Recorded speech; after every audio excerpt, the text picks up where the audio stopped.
আবারও স্বাগত ডিবিসি নিউজের সাপ্তাহিক আয়োজন নেটিজেন ভার্সেস সিটিজেন অনুষ্ঠানের সঙ্গে আছে আব্দুল্লাহ হীরা। অনুষ্ঠানটি নিবেদন করছে ready detergent powder. President Donald ট্রাম্পের পূর্ব ঘোষিত সিদ্ধান্ত অনুযায়ী বিশ্বের অন্যান্য দেশের মতো বাংলাদেশের অবৈধ নাগরিকদেরও ফেরত পাঠাচ্ছে যুক্তরাষ্ট্র। দেশটিতে অবৈধ হয়ে পড়া বাংলাদেশের নাগরিকদের সংখ্যা কত আর কবে থেকে তাদের ফেরত পাঠানোর প্রক্রিয়া শুরু হবে তা জানায়নি যুক্তরাষ্ট্র। যুক্তরাষ্ট্র থেকে বাংলাদেশিদের যেন হাতকড়া পরিয়ে অসম্মানজনক উপায়ে দেশে ফেরত পাঠানো না হয় সেজন্য যুক্তরাষ্ট্রকে অনুরোধ জানানো হয়েছে। অবৈধ অভিবাসীর সংখ্যা ও অবস্থান যদিও সুনির্দিষ্ট পরিসংখ্যান জানা যায়নি, তবে নিউ ইয়র্ক, নিউ জার্সি ও কানেটিকাটে বাংলাদেশি অভিবাসীদের সংখ্যা বেশি বলে ধারণা করা হচ্ছে। এই অঞ্চলগুলোতে বাংলাদেশি সম্প্রদায়ের ঘনবসতি রয়েছে এবং তারা নানা ধরনের পেশায় যুক্ত আছেন। বিবিসির এক প্রতিবেদনে বলা হয়েছে, যুক্তরাষ্ট্রের 3টি সরকারি দপ্তর office of homeland security, US customs and border protection এবং ইমিগ্রেশন অ্যান্ড কাস্টমস এনফোর্সমেন্ট অবৈধ অভিবাসীদের বিষয়টি তদারকি করে থাকে। বাংলাদেশ সরকার যুক্তরাষ্ট্রের কাছে অনুরোধ জানিয়েছে যেন অবৈধ অভিবাসীদের দেশে ফেরত পাঠানোর সময় অসম্মানজনক আচরণ না করা হয়। হাতকড়া পরানোর মতো অবমাননাকর আচরণ অভিবাসীদের সামাজিক মর্যাদা ও মানবাধিকারের পরিপন্থী। এক্ষেত্রে ঢাকার সহযোগিতা চেয়েছে ওয়াশিংটন। বাংলাদেশ সম্মানজনকভাবে নাগরিকদের ফিরিয়ে আনতে চায় উল্লেখ করে মন্ত্রণালয়ের একজন জ্যেষ্ঠ কর্মকর্তা বলেন, বাংলাদেশ চায় না অন্যান্য দেশের মতো হাতকড়া পরিয়ে বাংলাদেশিরা দেশে ফিরে আসুক। যুক্তরাষ্ট্রের প্রশাসনও বাংলাদেশের ক্ষেত্রে তেমন কিছু করবে না বলে আশ্বাস দিয়েছে। এই পদক্ষেপ সরকারের দায়িত্বশীল অবস্থানের স্পষ্ট প্রতিফলন। বাংলাদেশ থেকে বহু মানুষ উন্নত জীবনের আশায় যুক্তরাষ্ট্রে পাড়ি জমায়। বেশিরভাগ ক্ষেত্রে তারা শিক্ষার্থী, কর্মী বা পর্যটক ভিসায় দেশটিতে প্রবেশ করেন এবং ভিসার মেয়াদ শেষ হলেও দেশে ফেরত না গিয়ে সেখানে বসবাস করতে থাকেন। অর্থনৈতিক সংকট ও উন্নত জীবনের স্বপ্ন তাদের এই ঝুঁকি নিতে উদ্বুদ্ধ করে। যুক্তরাষ্ট্র থেকে অবৈধ বাংলাদেশি অভিবাসীদের ফেরত পাঠানোর সিদ্ধান্ত সাময়িকভাবে সামাজিক ও অর্থনৈতিক চ্যালেঞ্জ তৈরি করলেও দুই দেশের কূটনৈতিক সম্পর্কে নেতিবাচক কোনো প্রভাব ফেলবে না বলেই ধারণা করা হয়। অভিবাসীদের ফেরত পাঠানোর সিদ্ধান্ত সরাসরি দেশের অর্থনীতিতে প্রভাব ফেলবে। অবৈধ অভিবাসীরা সাধারণত ব্যাংকিং চ্যানেলের পরিবর্তে হুন্ডির মাধ্যমে অর্থ পাঠিয়ে থাকেন। ফলে এই অর্থ দেশের আনুষ্ঠানিক রেমিটেন্স হিসেবেও পুরোপুরি প্রতিফলিত হয় না। তবে বাস্তবে এটি দেশের অর্থনীতিতে গুরুত্বপূর্ণ ভূমিকা রাখে। যদি বড় সংখ্যক অভিবাসী ফেরত পাঠানো হয় তবে স্বল্প মেয়াদে রেমিটেন্স প্রবাহ হ্রাস পাবে, যা বৈদেশিক মুদ্রা রিজার্ভের উপর নেতিবাচক প্রভাব ফেলতে পারে। ফেরত আসা অভিবাসীদের কর্মসংস্থানের বিষয়টি একটি বড় চ্যালেঞ্জ হয়ে দাঁড়াবে। অনেক অভিবাসী যুক্তরাষ্ট্রে দীর্ঘদিন ধরে থেকে নিজেদের জীবনযাত্রার মান উন্নত করেছেন এবং দেশে ফেরত আসার পর তারা একই ধরনের আয়ের সুযোগ নাও পেতে পারেন। ফলে তারা নতুন কর্মসংস্থানের সন্ধানে হিমশিম খেতে পারে, যা দেশে বেকারত্বের হার বাড়াতে পারে। দীর্ঘমেয়াদে এটি সামাজিক ও অর্থনৈতিক অস্থিরতার কারণ হতে পারে। সামগ্রিকভাবে যুক্তরাষ্ট্রের এই সিদ্ধান্ত বাংলাদেশের রেমিটেন্স প্রবাহ কমিয়ে দেবে, যা অর্থনীতির জন্য নেতিবাচক হতে পারে। তবে সরকার যদি ফেরত আসা অভিবাসীদের পুনর্বাসনের ব্যবস্থা গ্রহণ করে এবং নতুন কর্মসংস্থানের সুযোগ তৈরি করতে পারে, তাহলে এর নেতিবাচক প্রভাব কিছুটা কমানো সম্ভব হবে। এছাড়া রেমিটেন্স যাতে আনুষ্ঠানিক চ্যানেলের মাধ্যমে আসে সে বিষয়ে উদ্যোগ নেওয়ার দরকার। বাংলাদেশকে এখন অভিবাসন নীতি পুনর্বিবেচনা করে নতুন পরিকল্পনা নিতে হবে, যাতে ভবিষ্যতে এমন পরিস্থিতির সম্মুখীন হতে না হয়। আজ আমাদের আলোচনার বিষয় অবৈধ বাংলাদেশিদের ফেরত পাঠাবে যুক্তরাষ্ট্র। এ বিষয়ে আলোচনা করতে নেটিজেন হিসেবে যুক্ত হয়েছেন সাবেক রাষ্ট্রদূত এম হুমায়ুন কবির এবং সিটিজেন হিসেবে আছেন বাইরার সাবেক মহাসচিব শামীম আহমেদ চৌধুরী নোমান। দুজনকে স্বাগত জানাই অনুষ্ঠানে। আমি শুরু করতে চাই হুমায়ুন কবির আপনাকে দিয়ে। আপনি এই বিষয়টি আসলে আপনার কাছে কি তথ্য আছে, নেট দুনিয়া থেকে কি পেয়েছেন? অবশ্যই আপনি দেখেছেন যে ভারতীয়দের অবৈধ অভিবাসী হিসেবে যুক্তরাষ্ট্র কীভাবে ফেরত পাঠিয়েছে। অন্যান্য দু একটি দেশের ঘটনাও একই ঘটনা ঘটেছে। মানে সেই জায়গায় বাংলাদেশের কতটা উদ্বিগ্ন হওয়ার প্রয়োজন রয়েছে বাংলাদেশ সরকারের, এবং অভিবাসীদের সংখ্যা কেমন একটু যদি বলতেন। ধন্যবাদ আপনাকে। খানিকটা তো উদ্বিগ্ন হওয়ার মতো বিষয় আছেই। তার কারণ হচ্ছে যে যে কোনো বাংলাদেশি যদি ফেরত আসে সেটা যে শুধু তার জন্য জটিলতা তৈরি করবে তা তো নয়, তার সাথে তার পরিবার যারা এতদিন ধরে আমাদের ভাইটি বা বোনটি ওখানে থাকার কারণে যে সুবিধাটা পেয়েছিলেন আর্থিকভাবে, যে নিশ্চয়তাটা ছিল তাদের, সেগুলো তো নষ্ট হবে। তো কাজেই সেই দিক থেকে তো নিশ্চয়ই উদ্বেগের কারণ আমাদের আছে। আপনি যেটা নিয়ে প্রশ্ন তুলেছেন যে তাদেরকে কিভাবে পাঠানো হবে, এখানে আমি নীতিগত অবস্থান থেকেই সরকারি নীতিগত অবস্থানের দিকটাই তুলে ধরছি। মার্কিন যুক্তরাষ্ট্র যখনই কাউকে মনে করে আইনের বাইরে, অর্থাৎ তারা আইন ভেঙেছেন বা আইন মানছেন না, ওইরকম অবস্থা যখনই হয় তখন তাদের কিছু স্ট্যান্ডার্ড অপারেটিং প্রসিজিওর থাকে। এই যে এখন আমরা দেখেছি ভারতের ক্ষেত্রে হয়েছে, পৃথিবীর বিভিন্ন ক্ষেত্রে বিভিন্ন দেশে তারা যাদেরকে অবৈধ তাদেরকে বলছে, বা আমি বলি অনিবন্ধিত যারা আছে তাদেরকে ফেরত পাঠাচ্ছে, তারা তাদের হাত করা দিয়ে ডান্ডা বেড়ি লাগিয়ে পাঠাচ্ছে। এটা তাদের স্ট্যান্ডার্ড অপারেটিং প্রসিজিওর, এবং সেটা যে কোনো দেশেই পাঠানোর ক্ষেত্রে এটা ব্যবহার করে, ইতিমধ্যেই তারা ব্যবহার করেছে। আমার আশঙ্কা হচ্ছে বাংলাদেশে যাদেরকে পাঠাবে তাদেরও এইরকম একটা অবস্থা আমাদের মুখোমুখি হতে হতে পারে। আমরা চেষ্টা করছি তাদেরকে বোঝাবার জন্য, কিন্তু আমি জানি না সেটা কতটা কার্যকর হবে।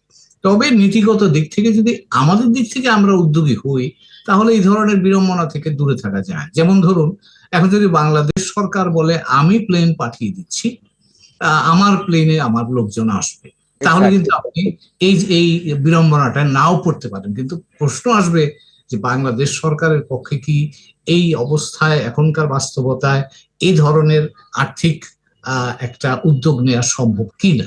তো কাজেই সেই বিষয়ে আলোকে এখন এই পলিসি অল্টারনেটিভ আছে, কিন্তু সেটা আমরা পারবো কিনা তার উপরে নির্ভর করে আপনি আপনার একটু আমি মানুষজনকে। জানতে চাই যে অবৈধ আর অনিবন্ধিত বিষয়টা একটু পরিষ্কার করতে চাই। মানে অবৈধ আসলে কিভাবে হলো, মানে অনিবন্ধিত প্রক্রিয়াটার মধ্যে যদি থাকে, মানে একটা ওখানে অভিবাসী হিসেবে যে নিবন্ধনের প্রক্রিয়ার মধ্যে আছেন তিনিও কি অবৈধ হবেন? মানে নিবন্ধনের প্রক্রিয়াটাও তো অনিবন্ধিত। না, এটা যেটা বলছেন আপনি, যারা যাদের প্রক্রিয়া প্রত্যাখ্যাত হয়েছে ওকে অথবা যারা নিবন্ধন প্রক্রিয়ায় ঢোকেনি বিভিন্ন কারণে, সেই ধরনের মানুষ যারা, তাদেরকে অনিবন্ধিত বলা হয়। তাদের দিক থেকে তারা এটাকে ইললিগাল বলছে। তো এইটা কি মানে আমাদের এই দেশ থেকে যারা গিয়েছেন তাদের কোন পেশাজীবীদের ক্ষেত্রে এটা বেশি মনে হয় যে এই ধরনের অবৈধ অভিবাসী হতে পারেন? লাইক যারা স্টুডেন্ট হিসেবে ওখানে গিয়েছিলেন, নাকি যারা অন্য কোনো পেশা থেকে কোনো কিছু করতে যেয়ে থেকে গেছেন? মানে কাদেরকে আপনি চিহ্নিত করতে পেরেছেন এতদিনে?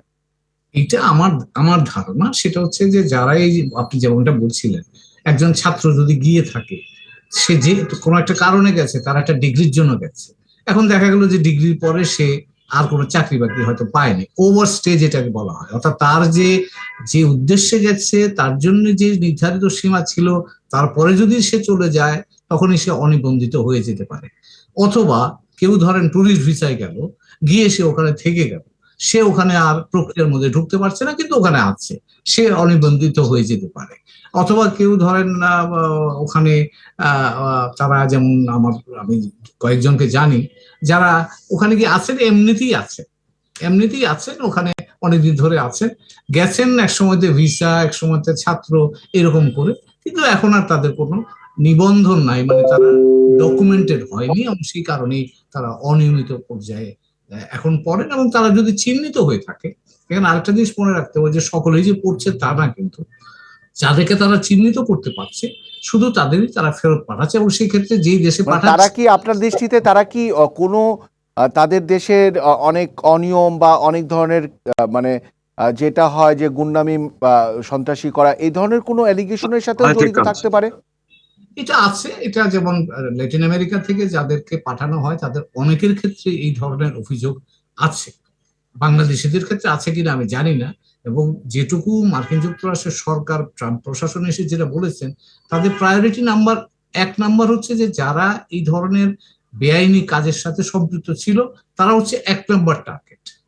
তো কাজেই তাদেরকেই, এবং যাদেরকে মেক্সিকো বা অন্যান্য দেশ, ল্যাটিন আমেরিকান কান্ট্রিজ গুলোতে ফেরত দিয়েছে, তাদেরকে আইডেন্টিফাই করেছে প্রথম কিন্তু ওইভাবে, কারণ তাদের একটা তারা রেকর্ড অনেকে থাকে। বেআইনি কাজের সাথেও যুক্ত থাকতে পারেন, যারা আশপাশের ল্যাটিন অঞ্চলের থেকেই ছিলেন। একটু সিটিজেন হিসেবে যিনি আছেন বাইরের, আমাদের যিনি মানে অবশ্যই অতিথি হিসেবে সম্মানিত অতিথি যিনি আছেন, শামীম আহমেদ চৌধুরী নোমান, আপনি তো শুনছিলেন হুমায়ুন কবির সাবেক রাষ্ট্রদূত যেটি বলছিলেন।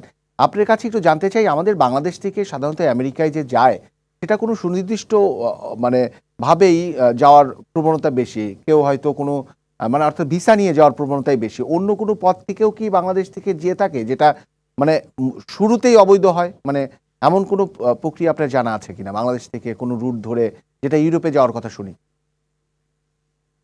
ধন্যবাদ আপনাকে। আমাদের মাননীয় প্রাক্তন রাষ্ট্রপতি মহোদয় এই ব্যাপারটা অনেকটাই আলোকপাত করেছেন। মানুষ বেটার লিভিং এর জন্যই মানুষ এটা ফ্রি ওয়ার্ল্ড যেটাকে আমরা বলি, যে মানুষ তার বেটার লিভিং এর জন্য যে কোনো জায়গায় যেতে পারে। এই জায়গাটা আমাদের এক এক দেশের এক একটা পলিসি আছে। এখন রাইটফুলি আমেরিকা তার নিজের পলিসি বা বর্তমান সরকার যিনি এসছেন তার পলিসি অনুযায়ী সে কাজ করবেন, এটাই বাস্তবতা। কিন্তু এখানে যদি আমরা একটু ফলো আপ করি যে তাদের বিভিন্ন প্রচার মাধ্যম বা তারা যে কথাগুলো বলছে, যে আমাদের এই যে যাদেরকে বলা হচ্ছে আনডকুমেন্টেড ওয়ার্কার্স, এই আনডকুমেন্টেড ওয়ার্কার্স এর 41% কাজ করেন তাদের এগ্রিকালচার সেক্টরে, এবং এগ্রিকালচার সেক্টরের এই ওয়ার্কাররা যদি চলে আসে তাহলে কিন্তু তাদের যে যারা এগ্রিকালচার সেক্টরের মালিক আছেন তাদের কিন্তু বিশাল একটা বিড়ম্বনার মধ্যে পড়তে হবে তাদের এই প্রোডাকশন লাইনে। তখন তাদেরকে যেটা তারাই বলছেন যে তাদেরকে এই প্রোডাক্ট গুলো ইম্পোর্ট করতে হবে বিভিন্ন জায়গা থেকে, যেমন মেক্সিকো বা কানাডা থেকে। তাহলে তাই যদি করতে হয়, সেখানে কিন্তু আমরা দেখলাম যে ট্রাম্প প্রশাসন আবার কিন্তু সেখানে ট্যাক্স বসিয়েছেন। তো সেখানে তাদেরকে যদি এই জিনিসগুলো আবার আনতে হয় তাহলে কিন্তু তাদেরকে অধিক মূল্য দিয়ে আনতে হবে। তাহলে ওখানকার নাগরিকদের কি অবস্থা হচ্ছে? আপনি একদিকে এই আনডকুমেন্টেড ওয়ার্কার যারা অলমোস্ট 41% অ্যাভাব কাজ করছেন এগ্রিকালচার সেক্টরে, সেখানে তাদেরকে যদি আপনি তুলে নিয়ে আসেন, সেখানে আবার তার অল্টারনেটিভটা কি হবে? সো আমরা এই জিনিসগুলো আসলে একটু যদি পর্যালোচনা করে দেখবো যে জিনিসটা একটা হ্যাপাজার্ড ওয়েতে ওইখানে মুভ করছে, এবং এটা কিন্তু একটা একটার সাথে কন্ট্রাডিক্ট করছে। সো এখানে যেটা হতে পারে, হ্যাঁ, একটা জিনিস হচ্ছে যে যদি আপনি ইল্লিগাল কোনো অ্যাক্টিভিটিজে জড়িত থাকেন, obviously you have to be deported. এটা কোনো দেশই আপনাকে অ্যালাউ করবে না। রাইট। কিন্তু আনডকুমেন্টেড বাট আপনি পিসফুলি কাজ করছেন, আনডকুমেন্টেড পিসফুলি প্রোডাক্টফুল কাজ করছেন ওই দেশের জন্য, সেই ক্ষেত্রে তো আপনি you are helpful to that country, ওই ন্যাশনের জন্য। একটু যদি বলতেন, আপনি যে তথ্যগুলো দিচ্ছিলেন খুবই গুরুত্বপূর্ণ, পাশাপাশি এই তথ্যটাও একটু দরকার যে আপনাদের এমনিতে কোনো মানে এই যে অবৈধ একটা চ্যানেল সম্ভবত রয়েছে যেটি আপনি উল্লেখ করে আপনি করেনি বোধহয়, আমরা শুনেছিলাম ল্যাটিন আমেরিকা হয়ে একটা অবৈধ চ্যানেল ইউরোপে অর্থাৎ আমেরিকা ঢোকার একটা চ্যানেল বাংলাদেশিদেরকেও আগ্রহী করে তোলে, মানে রোমাঞ্চিত করে। বাংলাদেশ, ভারত, পাকিস্তান, নেপাল এর থেকে অনেক লোকজন এরকম যায়। সেই যাওয়ার প্রবণতা গত 10 বছর বা 20 বছরের আমলে নিলে কত সংখ্যক হতে পারে? এরকম কোনো তথ্য আপনাদের কাছে আছে?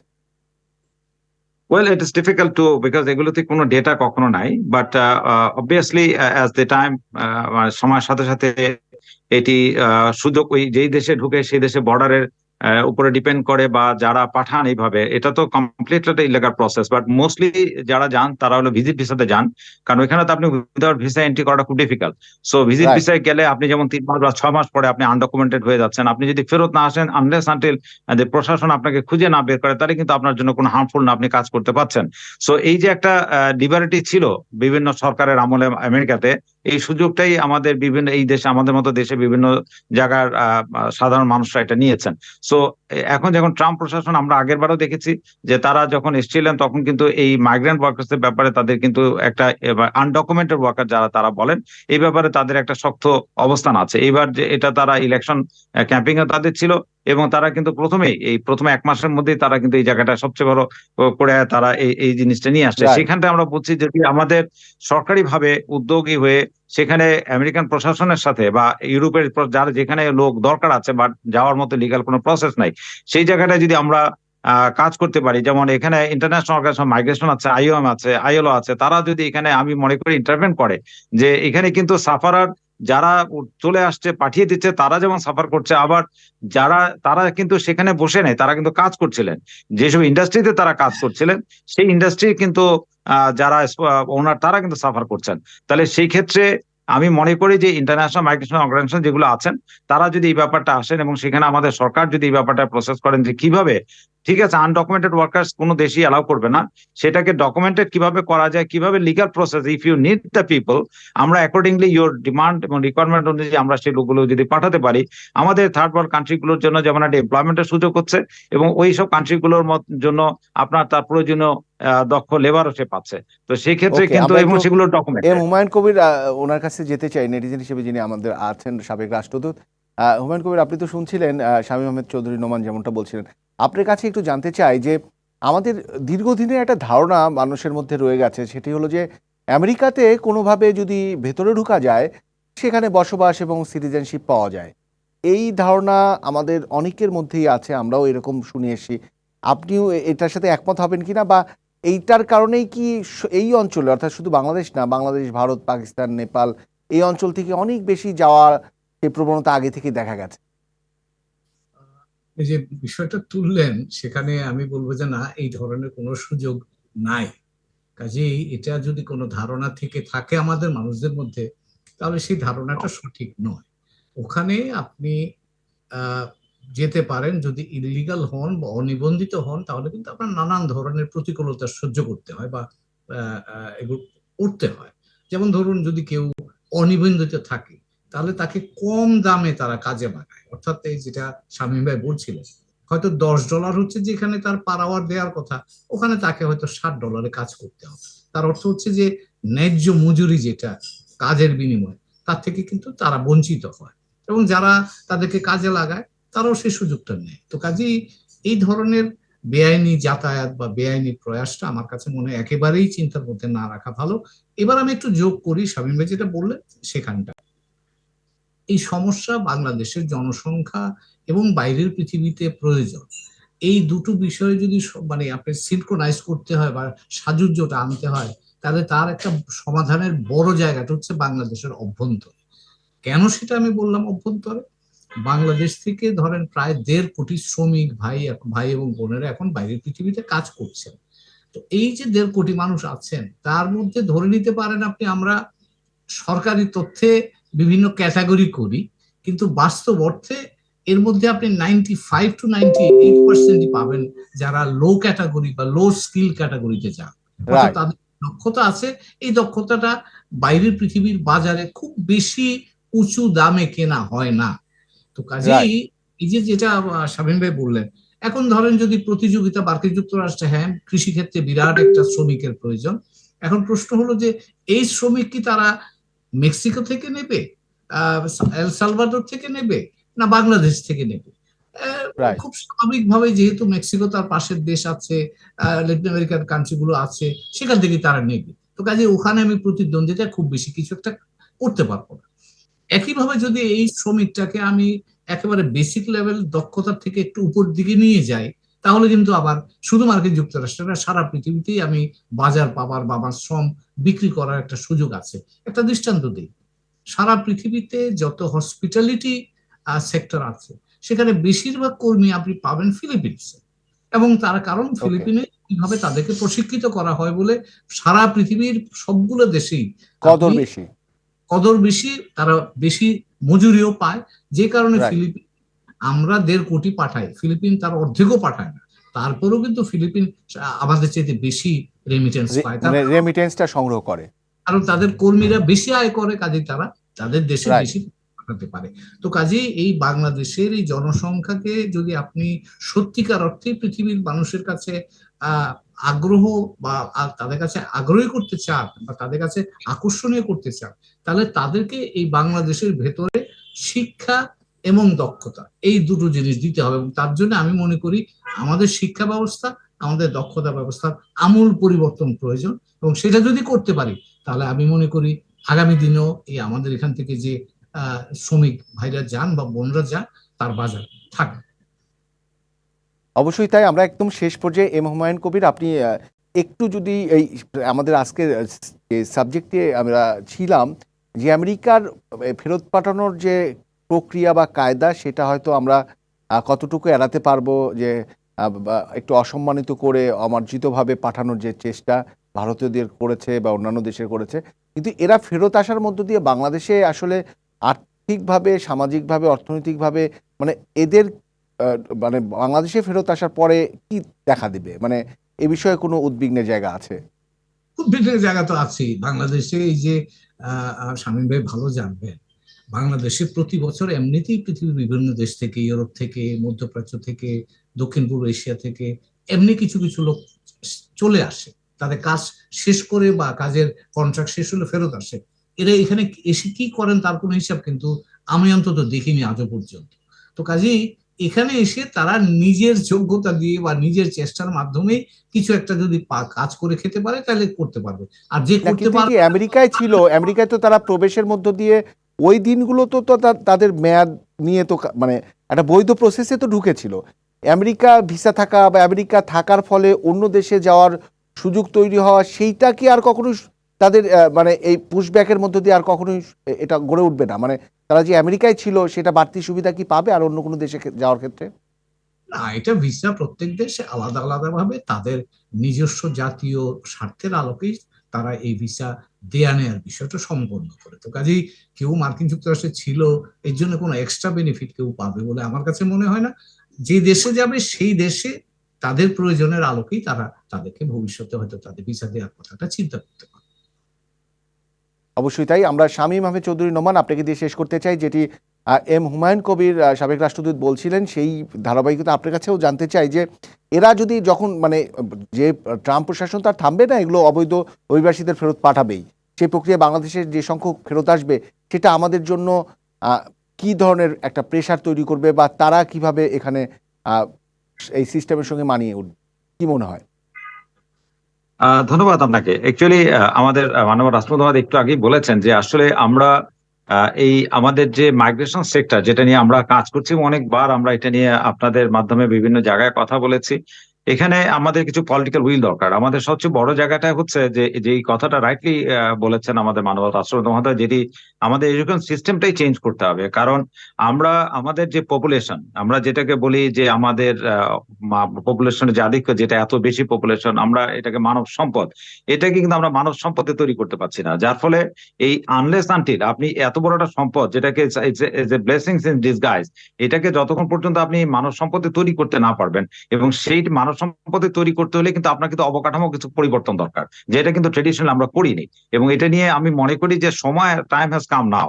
আপনি যদি এটাকে করতে পারেন, আমার কিন্তু এমপ্লয়মেন্টের অভাব নাই। যেমন বলেছেন হসপিটালের সেক্টর, হসপিটালের সেক্টরে যে পরিমাণ লোক লাগবে, ইভেন হেলথ কেয়ার সেক্টরে যে পরিমাণ লোক লাগবে, এই যে আমরা কেয়ার গিভারের কথা বলি, আমাদের কেয়ার গিভারের কি পরিমাণ যে ডিমান্ড রয়ে গেছে সারা ইউরোপে, অস্ট্রেলিয়ায়, আপনার আমাদের ফার ইস্টে, মিডল ইস্টে, যে কল্পনার বাইরে। আমরা যদি জাপানে একটা কেয়ার গিভার যায়, তার বেতন হচ্ছে 1,500 থেকে $2,000। আপনি যদি হংকং এ যায়, আপনার যদি অস্ট্রেলিয়াতে যায়, এগুলোর এত বেশি ডিমান্ড, হাই স্কিল পিপলের ডিমান্ডের কোনো শেষ নাই। কিন্তু আমাদের যে সিস্টেমটা রয়ে গেছে, আমরা সেখানে এখনো জেনারেল এডুকেশনের মধ্যে রয়ে গেছে। আমাদের আশা হচ্ছে নিড অবশ্যই বেস, তাই, জব আমাদের বেস এডুকেশন সিস্টেম। শেষ করতে হচ্ছে। আমরা যেটি স্কিল ডেভেলপমেন্টে আমরা নজর দিলে আমরা ওকে, মনে করি এই জায়গাটা ভালো করতে পারবো। Thank you, thank you very much. অবশ্যই আমার মনে হয় যে এই বিষয়টি থেকে যেটা জানা গেল যে এরা যারা ফেরত আসবে বা অবৈধ হিসেবে যারা ফেরত আসবে, তারা যদি যথেষ্ট স্কিলড হন, তাহলে তারা আবার নিজেদের জীবন কোনো না কোনো জায়গায় তারা গড়ে তুলতে পারবেন, সেটাই মনে হচ্ছে আপনাদের কথা থেকে। এবং আবারও অসংখ্য ধন্যবাদ সাবেক রাষ্ট্রদূত হুমায়ুন কবির এবং সিটিজেন হিসেবে ছিলেন শামীম আহমেদ চৌধুরী নোমান, দুজনকে অসংখ্য ধন্যবাদ। Thank you. সুপ্রিয় দর্শক, আবার আগের মতোই বলতে হবে, সবার আগে দেশ। আজকের মতো এখানেই শেষ করছি। Netizen versus citizen, presented by ready detergent powder. সঙ্গে ছিলাম আব্দুল্লাহ হীরা। সবাই ভালো থাকুন, আর প্রতি শনিবার এই সময় দেখা হবে। সে পর্যন্ত বিদায়।